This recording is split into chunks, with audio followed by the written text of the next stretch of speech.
You're the man. All right. This is Dave at WinterHouse Gaming. My name's Kelly. Yeah, and I'm just Tony. All right. Just Tony. I'm What's sick of going the on, games. guys? Sick of the Sick games. of the heartbreak. Yeah. So Mythic Portal Games. We've got Mythic Portal Games here. We've got Tanner over here, and we have Gary. How you guys doing? Hey, what's up, Gary? You and I talked earlier. Oh, yeah. You're looking fine. Oh, gee, thanks. So, you guys built a game. Is that what you did? We build card and board games, and we also produce digital assets for virtual tabletops like Roll20, Power VTT, D20 Pro, Fantasy Grounds, like any of those kinds of folks. There's That's two very different sides of the business. We were here demoing our steam-powered Sentinels game, which is steam-powered robots versus Cthulhu monsters. The world's pretty much going to end unless the sorcerers and mechanics get together and build these robots to fight off all the nasty It's tentacle the horrors. age-old battle. It is. the It is. age-old It is a lot of battle. fun. Tale as old as time. I have a quick question for you. Sure. At least to the early 18th, 20th century. Do you guys have a Kickstarter? Not yet. Who had the Kickstarter? Someone Not- told me not that yet. there was We a gotta game figure that company out. here that had a Kickstarter. Was it her? Was it her? I think it was, but we'll discuss that with her in just a few minutes. So, okay, so you may get into that, which is great because that's actually a great platform to help people. Yeah, right now we've got a game, the Steam Powered Sentinels games we've been working on for about two and a half years at this point. It's nearly ready to go to press. Wow. The difficulty is it's got a whole lot of cards in it. I mean, really pretty nice looking cards, which makes it expensive. And until we can produce 1,000 copies at once, it's going to be too expensive for anybody who want to take it off your game store shelf and take it home with them. Yeah, so that makes sense. we got to get over that threshold, and then Yeah. we'll be seeing it in the stores. This Yeah. year's been all about exposure, going to cons, letting people see and play the game, and getting excited about it. We've actually had a bunch of people who have asked us when they show up, can I buy this from you right now and take it with me? Right. And we're like, soon, we wish. promise. I really Yeah. wish I could. Yeah, I wish I get could just pull one out. have you guys been collecting like emails to Oh, email oh, people? yes. Yeah, this is really the best way, and then use social media because that reigns supreme. So you're saying you've been in development of this game for 2 years, you said? Yeah, two and a half, something And like that. it took just about that long to really polish this and make it what it is now? It started from an initial piece of artwork. Like, it all started from like one picture in my head of this one robot with this tentacled beastie coming up off the dock on the waterfront with a lighthouse. And he's got the tentacle in his grip, and it was darkness and just coolness. And then Very from cool. there, we developed the sorcerers that go in it, the mechanics that go in it, a whole bunch of different bots with different power sources. Oh, it's a lot. The game design process is really a process. Like, you start with an idea and you slowly translate it, not just conceptually onto how does the game play, but how does it exist in the physical space? Like, what does it look like on the board? Right. Does it make sense to people? And then there's a lot of iteration that comes after that, because what's good in your head isn't always what's good in practice. Right. So sitting down and doing demos, letting people who may not be as familiar with games, especially complex games, play it and give you that feedback, and going back and say, that was some really good advice. Let's go, change the game a little bit and see how it plays. That's what takes so long, the multi-year process Right. of getting enough eyes on it to Right. really develop it into the product it needs to be. The other thing that slows down the process too is neither of us draw anything. Like, we can draw stick figures and stuff. So if we sit down, well, he's a bit more of an artist than I am, but stick figures is my limit. We, however, have set a precedent for our company that we hire artists to do the initial art. So we work more like a studio. He handles the graphic design and layout of the cards and things like that. But we go out and we find somebody to draw the bot. We find somebody to draw the hero or the location or whatever it happens to be. The advantage of that is you can have half a dozen people working at once. But it still takes time to come in. You got to get the layout right. It's got to Revisions. look right. You change Right. the text. You got a typo on something. You got to go back and fix it. Yeah. So there's So a it lot is of a lot of polish work. happens too. It's a lot of work. So when you get up to ready to finish a game and you're getting into publishing it, how do you market? How do you market for a game?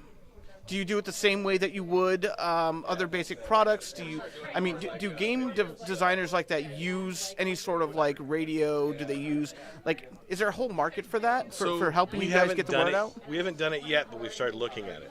So there's a lot of things that go into that. Obviously, you mentioned Kickstarter earlier, and Kickstarter, while it is a launch pad for funding, it is also a marketing machine.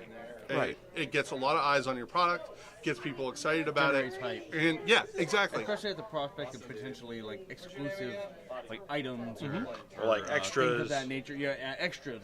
You know, like just for Fan pitching it a items. little bit more. Yep. Speaking and of- it's kind of like the equivalent of Patreon. Patreon. Yeah. Patreon. So- And things of that nature. We actually looked at potential Kickstarter premiums when we eventually do this for Steam Powered Sentinels, and one of the things that we talked about was having your own self in the game as a sorcerer or a mechanic in the game. So you actually have a card that has your face on it that is play legal as one of the gimmies for the Kickstarter when this eventually happens. So I mean, think about how many people that are out there in the broad geekdom that's out there, which we celebrate, of course, that would pay a lot to have their own be card, part of this- their part of this face game. rendered on a card Right. that is play legal. You can sit down with your friend across the table, and all of a sudden you got your card, and you slap down a card, and it's you in the game. I mean, Yeah, that's that'd the be cool really thing cool. about indie stuff. Yeah. But marketing stuff. Tanner was talking about Kickstarter. That's only the start. But then It before is. you even get to Kickstarter, you've got to have a following. Yeah, Like, you need at least a small following to start spreading it around. Right. Which is why we're Facebook, here. Twitter. Yeah, and you have to have a plan Twitch. once you meet that goal, how you're going to execute things. The good news for us is you see a lot of Kickstarters and they're like, I want to make this, and this is what it's going to look like when I'm done. Steam Power Sentinels is a nearly fully produced and finished. Yeah, quality. I mean, it's ready to package up and send to a printer right now with maybe a couple of tweaks to it. We probably have a month's worth of graphic design work to really polish some of it, Wow. and it's ready to go to the printer. So you're not going to be waiting 6 months, 12 months, deliverables. a year or 2 years, or never to get the deliverable like some Kickstarters. would. Yeah, So when we that's- get to that point, once you that's have a big enough crazy. audience to do it, then Yeah, it shouldn't take long. And that's what's cool about these little expos that you're doing. There are people here. I was never really into a lot of the board games and stuff, but seeing the people that have come through here and even the other vendors, it's a very there is a market for that. There really is. The industry is booming right Yeah. now. Just to give you an idea, over the last 10 years, hobby gaming, which is what all these kind of games fall into, everything but your major three, your Magic, your Pokemon, your Yu-Gi-Oh!, which are the three big holy grail card games that are out there. All the other stuff falls into hobby gaming primarily. That's stuff like Jim's game over there, our Steam-powered Sentinels, most of the board games that you find that aren't in your mass market retailers. That industry has increased in total sales by 20% a year consistently for at least the last 5 years. Wow. And last year it broke the $1 billion mark, or $1.2 Wow. billion last year globally. And this is the hobby stuff. This doesn't include any sales from Walmart or Target or Amazon. This It's is all your small brick and hobby mortar shop. hobby shops that are selling these games, still generating over $1 billion in sales and increasing 20% a year. And we want a Gaming's slice not going of that, anywhere. right? We want a slice of that. Absolutely. Yeah. I mean, we all just want a People are slice gonna need of that. something to forget how shitty their life is. I know I do. Well, Yeah, gaming makes life better. It Oh, absolutely it does. Yeah, builds it's like relationships. I can be wherever I want to be. Yeah. Exactly. Absolutely, and that's the reason. Like people read books and this and that. Like, what's a book? But they do that for that reason too. We're just doing it a little more visually. Absolutely. That's what gaming is to me. Now, when you publish a book, there is a publisher. There is someone that says we're going to do this, cover costs, blah blah blah. That's the same for gaming, the board games. It depends. Someone takes that and There is a publisher that exists. There are several of them that exist. Case in point, Quest for the Antidote, a Maine-based game developed by a couple of guys from Topsom, Maine. Recently got acquired by, I want to say it's Upper Deck. And now they got a nice deal. They bought the rights, and now Upper Deck's going to publish that game. They were spotted at a con by a scout for one of these gaming companies. They're like, we played your game, we love your game, we want to acquire it and then publish it under our own banner. That happens. That's another good reason to go to cons and show off your game. Right. Somebody could show up with a nice big fat checkbook and say, hey, we want your game and we want to put our name on it. How much would it take to do that? that's kind of a dream for some developers. Yeah. Some developers want to develop a game and then handle all of the distribution and all of the process. Well, and it's all their the marketing stuff brainchild. themselves. I mean, it's hard to give away your brainchild. We have a friend who was supposed to be up here with us this weekend who unfortunately could not be, who they do all of that themselves.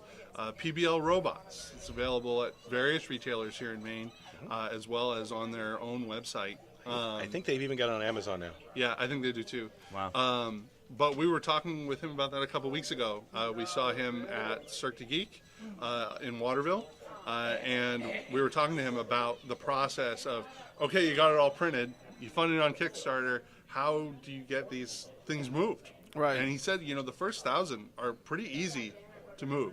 The second 1,000 are a little harder, just because you have a set group in a geographical area who may be interested or buy your product.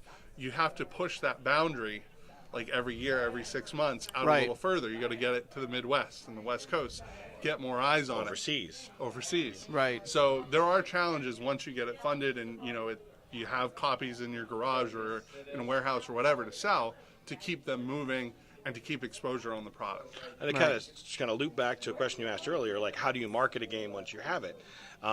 There are channels to do that. You can take out ads in gaming magazines if you want to, and direct people to your website to do direct sales. You can do podcasts like this and tell people that you exist and say, go to our website and buy blah blah blah blah. It's X amount of dollars, and we'll ship it right out to you. You can do that stuff, but you can also go to distributors too. Just like Comic Books has a big distributor called Diamond that's in everybody's favorite local comic book store. Right. There are probably, they're really like the only game in town that's left with comic books. But there are at least 10 or 12 different gaming distributors that are active in the United States. And you could very well have your game in their catalog, which goes out to all these indie game stores, and it says, this game is here, this is where you get it, and they can buy it. The difficulty with the distributor, though, is now you're talking wholesale. So as the developer of the game, you've got to discount it by a certain amount to go in that distributor. You're not getting the full retail like you would if you were selling it yourself at a convention like this. Right. So you got a benefit of broader exposure, but the detriment to that is they want a piece of the money. Yeah. They're spending money to market it, but right. I mean, everybody, Everyone's always going to want to cut it. Yeah. Everybody wants to have something. Everybody wants to make I'll that catch money. up with you guys for your cut later. Yeah, there you go. Perfect. Yeah. Just think of us when you want to do some sponsoring and, or sounds what like have a you. So that's really cool. I think the whole process and the idea even to just make a board game, video games a little bit different, obviously, because they have RPG Maker. Anybody can kind of just grab these things and do that. There are programs that are free that allow you to do this, but board games is totally different. I mean, it seems like there's way more involved and to really polish something, and the rules don't just come out of thin air. I mean, you really have to think of all these rules, right? He's the rules guy. Yeah. He's the mechanics guy. Yeah. You can talk about how to make mechanics work all day long. Yeah, well, And that's all the time we have today, folks. Go ahead. It's definitely a challenge. It's something that I really enjoy, is taking something like a concept that you want to convey on the board. So in Steam-Powered Sentinels, we obviously have Lovecraftian elements, right? Mm-hmm. So what is consistent with Lovecraft? Despair, hopelessness, darkness, madness. You want to convey those things to the player because you're saying, hey, this is about this or this touches on this. You want them to feel that when they sit down because that's what they're expecting. Yep. And you have to deliver on that. Right. So a good example is when we were developing the game and we wanted to translate that, we're like, what's scary? Like, what makes something scary or feel hopeless or dangerous? Right. And it's not known. David does like, that. if you go see a horror movie and you don't get to see what it is, that's actually more frightening a lot of times than what you actually see on the screen. It would be. Yeah. It's the tension. A lot of people sometimes fail to grasp the gameplay mechanic that they're aiming for. Yes. So that sometimes is a little upsetting to see, and it doesn't really quite make the game Well, things have got to work together in a sort of synergy. Like, you've got to have a theme that kind of goes with what the story is that you want to tell. You've got to have a story that you want to tell, and then that needs to be reinforced not only by what your cards or your board looks like, the aesthetic or the design elements of it, or the physical product, but then the mechanics got to make sense. Like, it's all got to go together, and that's where your really spectacular games come from, is when your theme, your mechanic, your look, your design, your play, and the interaction with the other players and how things change when you interact with other players. If all those things come together, that's when you're talking about games that are winning awards and games that are going to be around. Like, that's why Monopoly is still around. Over Right. It actually hits on all of those 75 things. years later, it's because it has all those things. It may have a simplistic looking design, like it's squares and whatever, and it's got that's why simplistic. they keep coming out with different versions of it for different franchise. If you want a WinterHouse version, you can make one. It's true. It is very, very true. There you go. So we got another event that's going to be starting here for a few minutes, but I just want to recap this. Mythic Portal Games is taking you further, is what it says. Tanner and Gary, thank you guys very much for joining us. Thank you for having us on. Handy dandy coupons. We could literally talk really to you guys cool, forever yes. about this because board games is beyond me, and I do love hearing about it though. It's We like learning it's about fantastic. it. Like, Yeah, we don't It's a already lot know. of fun. unreal. That's what we're here to do. We're here to learn. It looks like Twitter at Mythic Portal. Mythic Portal Games, gmail.com if you guys want to contact them. On the back side of the card, if you want to point that at the camera, people can actually do their. I don't know if they'll really be You able only to have see if about it'll 10 work. seconds to scan it with your phone. There you go. You can scan the QR code. It'll take you right to our Facebook page. Yep, and we Everything on there. we'll put it on ours also so people know at it. We'll link And we'll link it looks people right like to it. Facebook.com / Mythic Portal Games. It's And easy to find us. We encourage stocking online. yeah, So that's please, good because stock I us love as much as you stalking. can. It's perfect. All right, thank you Thanks guys. a bunch, guys. Thank you Thank so you. much. Thanks for having us. Thanks. I mean, thanks Thanks being for.